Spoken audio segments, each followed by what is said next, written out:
Hey guys, welcome to the channel, welcome to this video. It's Greasy Badger. If you guys want to continue getting updated on current events, current news, I hope you guys hit that subscribe button. I would really appreciate it. Now let's get to it. Today I got some news about Cinnpie's other victim. As soon as Puppet came out with his claim against Cinnpie on Twitter, a user that goes by Zephyr came forward with his experience with Cinnpie. In his tweet longer, he mentions how Cinnpie sexually and emotionally manipulated him and basically exploited his generosity for her own personal gain.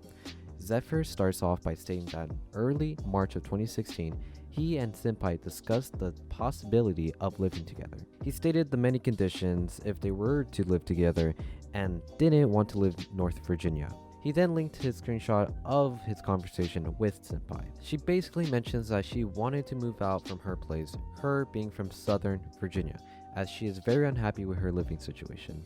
Cinnpie's been talking to some people to move out with, but only wants Zephyr. She states that she couldn't sleep, she thinks about the past, and other issues that she didn't mention.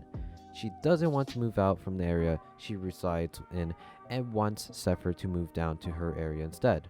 Look, I say beggars can't be choosers. If you can find a nice place at a reasonable price outside of your area, take it. Don't force the other party to accept your choosing. So Zephyr's response was comforting her. I'm sorry you had a bad night. I also coincidentally had a bad night as well. He discusses what needs to be done if he was going to move out with her, such as Cinnpie having a job so she can pay her part. Zephyr mentions that he is willing to move out to a more expensive and less spacious place if that means he can live with someone wonderful like Cinnpie. His issue would be finding a job and figuring out a way to produce income. Cinnpie emphasized that she is stressed and doesn't want to burden Zephyr with all of her problems. Zephyr reassures his Cinnpie that he's there to lend an ear to talk to. Although warm-hearted, Zephyr asked a question on why. Why, out of all the dudes Cinnpie can choose from, she chooses Zephyr. She basically said that she finds him easy to get along with, easy being the best compliment she can give. She feels that she doesn't have to be at her best to impress him, they have a lot in common, and that she can vibe almost instantly with them. Before you guys give your conclusion, here's some context he mentions later in the story, but I think it's needed now. A month before, he confessed that he has feelings for Cinnpie, but was rejected because she wanted to pursue a relationship with another Smash player named G Money. You guys guessed right, Zephyr liked Cinnpie. I had really bad vibes from reading Cinnpie's text, and to be honest, she's just exploiting and manipulating Zephyr right off the bat. So on to the next section. It basically states that sometime around November 2016, Cinnpie brought up the idea of moving in with Zephyr in North Virginia instead of Zephyr coming down to South Virginia. She states that her living situation is unbearable, to which her tone sounded desperate to Zephyr. Zephyr decided that he would take in Cinnpie to help her get her life in order with the conditions that they previously agreed upon. He would also help her get a car so a job can be more accessible. Zephyr clearly mentions that Cinnpie living with him would not be a long-term solution. So, in the screenshot between Cinnpie and Zephyr on November 4th, 2016 was a bit of a crazy read. The chat basically states that Cinnpie quit her job today because she wanted to move in with Zephyr and she couldn't stand her living condition any further. Zephyr discussed getting together to talk in person and talk about everything. Cinnpie then mentions that she was upset about life until she heard Zephyr's voice in her head saying, "Come stay with me," and it made her snap that she is not supposed to be where she is. He then clearly states it's not a long-term solution and wants to help her get back on her feet. She then replies, emphasizing with a, "Oh wait, you don't want me to stay long?" Chat then skips to 4 days where she doesn't want him to buy too many things from the store and that I'm going to quote her on this, "Really need to look into getting a job like ASAP though. Even though I don't want to, LMAO, but I have like $150 and that's it. Having no income scares me." There's so many things wrong in this chat. Cinnpie with no hesitation decided to quit her job because she heard his voice, "Come stay with me." After Zephyr agreeing to let her stay and clearly stating that it won't be a long-term solution, she immediately jumps to, "You don't want me to stay long?" It's one bad decision after another. and unfortunately, Zephyr didn't recognize all these red flags. He then goes on to mention how Wadi, Cinnpie's boyfriend, began to visit their place on a daily basis. Zephyr didn't find this an issue. He was upset how Cinnpie showed no interest in finding a job. Zephyr then had a talk with Cinnpie that he might still move out. In reaction, Cinnpie began to cry, and although Zephyr was holding her, he still stood his ground that she should find a job. After the talk, Zephyr received a text from Cinnpie saying that she doesn't want or need a traditional job and how much Zephyr is important to her. I'm going to sum up this gigantic text message from you guys. December 30th, 2016. She starts off by saying that she stopped looking for a job because it will cause other issues, such as she would need to get car insurance for car for insurance, needs to have a car to get a job, and all vice versa. She got stressed and distracted herself with gaming, smoking, and Wadi, and ultimately becoming a pro Smash player. She argues that she didn't need a job because she'll get the money somehow, and that job kills her creativity, increases her levels of depression. That's why she spends time with Wadi and him, because she feels so much better. She backtracks that she isn't not looking for a job. She isn't actively looking for one because she wants this lifestyle. It pleases her. Cinnpie then tells Zephyr that he's her best friend. She finally found someone that isn't terrible to her. That what she has with Zephyr is one of a kind bond between them. That there isn't anyone else she would rather live with, except maybe for Wadi, and that it makes her sad that he's leaving her.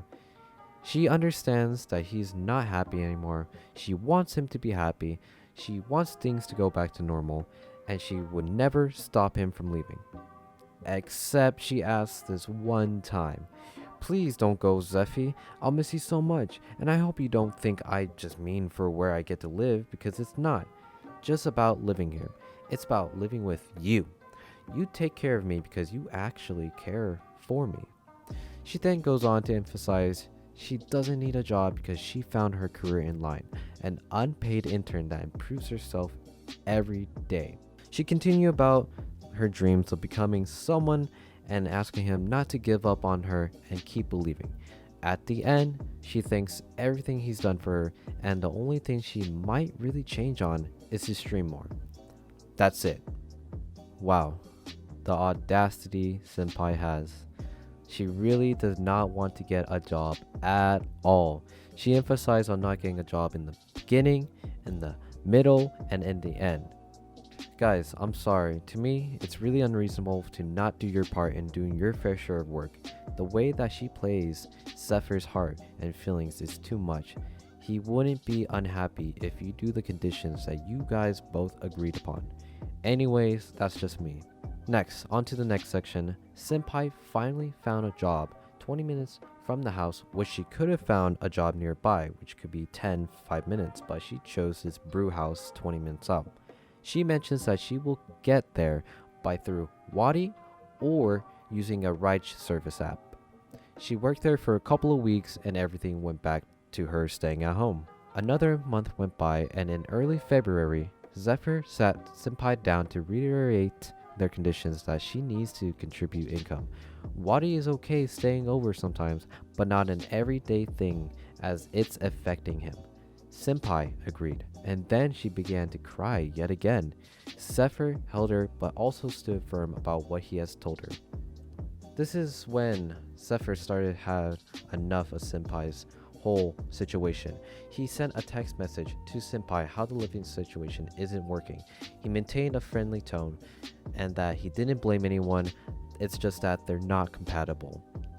And ultimately, that she needs to find another place to live at the end of March. No harsh feelings, and hopefully the friendship is intact.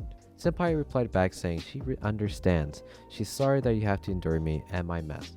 I wish I could have been a better house guest. I want us to have our friendship back. She then mentions that she's sad to know that you're going to travel hours to see Officer Jenny.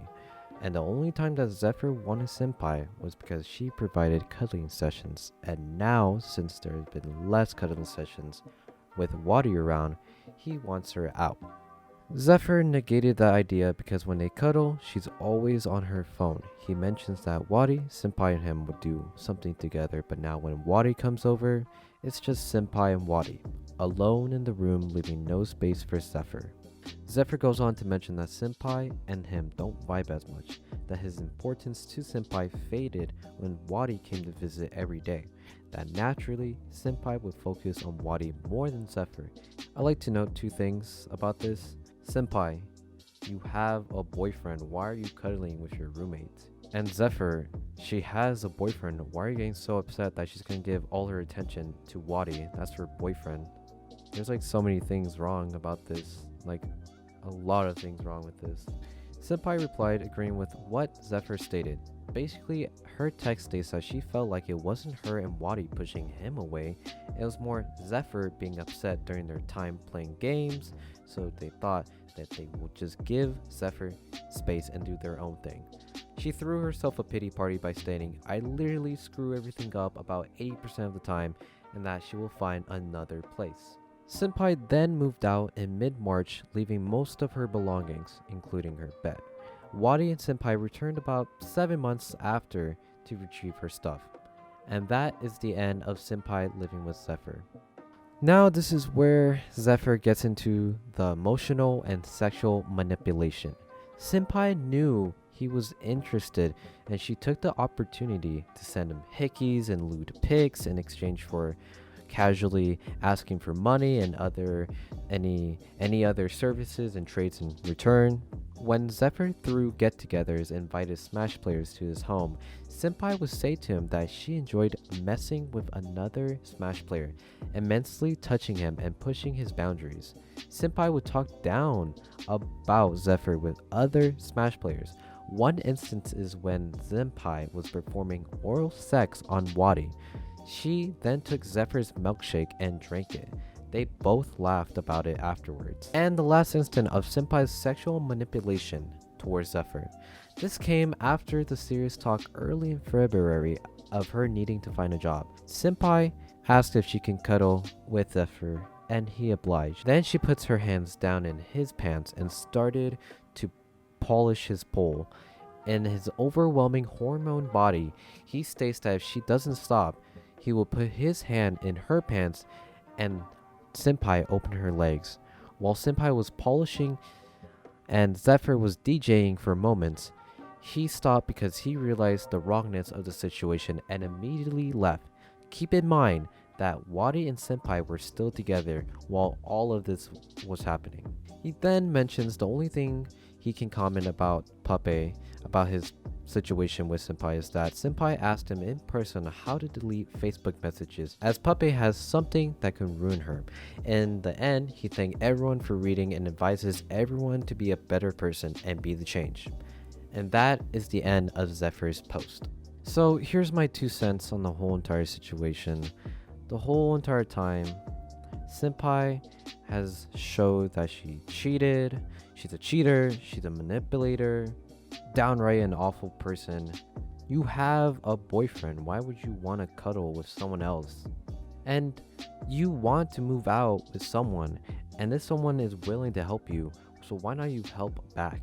The whole I don't want to get a job, I'm in my career, please believe in me, and the way she just cries after being told she needs to get a job, it's just so manipulative. The way she uses her body to advance forward, to get what she needs, it's just something that is not right. So that's my opinion on Cinnpie on this situation. I like to note things about Zephyr.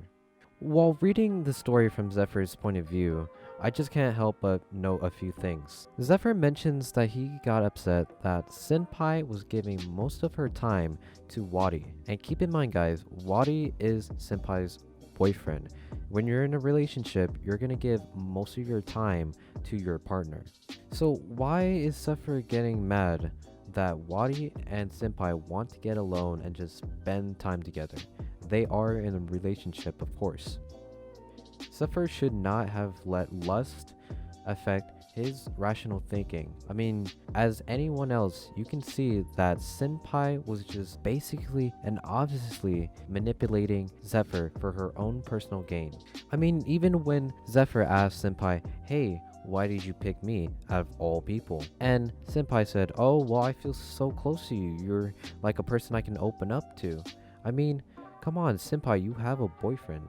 Like, it's obvious that she can't really live with Wadi. She can have a better living situation with Zephyr. You know why? Because Zephyr was willing to do anything for Cinnpie. The reason why she rather live with Zephyr than Wadi is because Cinnpie can get away a lot more she can with Zephyr than living with Wadi. But yeah, guys, that's pretty much it for me. I just think that Cinnpie is a really terrible person. She's a cheater. She talks behind people's back. She's a alleged kid diddler, and worst of all, she drinks people's milkshakes. So please, guys, listen to his story and look at it like an example. Okay, guys, do not take advantage of. Recognize the bad signs, and just try to handle situations properly. Okay, guys, I hope you guys have a good day and be safe out there.